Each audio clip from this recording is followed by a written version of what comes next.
Здравейте, уважаеми зрители! Това са ми картите. Днес ще представя фокусът часовник. Мисля, че сте го правили. И мисля сигурно, че сте го правили.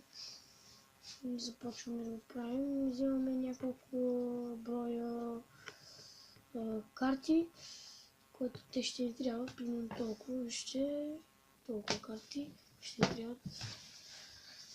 И понеже аз нямам участник, ще разделя тук на две. Това е неговата част. Това е моята, това е неговата. Това е неговата и започваме. Примерно той ще избира тази карта. Тя е Асак Куб. И така оставяме долу и вземаме голямото тесте и слагаме малко. Там е да почнем да правим часовете. Може да не го стигне, но ще се опитам да го сбия. Камерата ми е малко по 12, 11, 10, 9, 8, 7, 6, 5,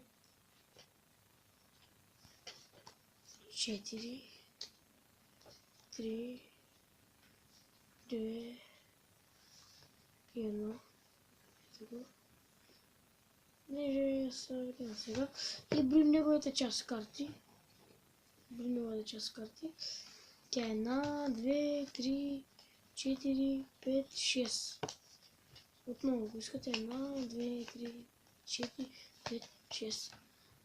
Потом броим часовете, да не се сбъркам. 12, 11, 10, 9, 8, 7, 6, 5, 4, 3, 2, 1.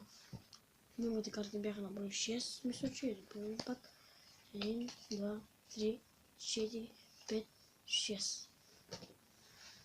И започваме. 1 часа, 2 часа, 3 часа, 4 часа, 5 часа, 6 часа. 6 часа ето картата. Асак П. Това беше фокуса за днес. Да ви кажа как се прави.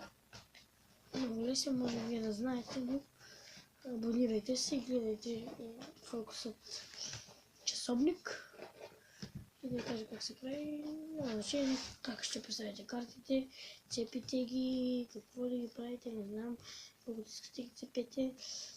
Ние казваме, че правим доста брои карти, направим доста брои карти, правим по 3 по 4, 12 и 1, 13. 1, 2, 3, 4, 5, 6, 7, 8, 9, 10, 11, 12, 13 карти. Видите, 13 карти. И той взема тази част. Той взема тази част, той взема тази. И когато се тегли карта, и той се тегли карта. Осмица. Купа. И примерно оставяме тук отдолу. И вземаме голямото тесте и го слагаме тук. Осмица купа и правим часовника. Това е много лесно. Но мисля да не остане място. Но ще се види. 6 часа, 5 часа, 4 часа и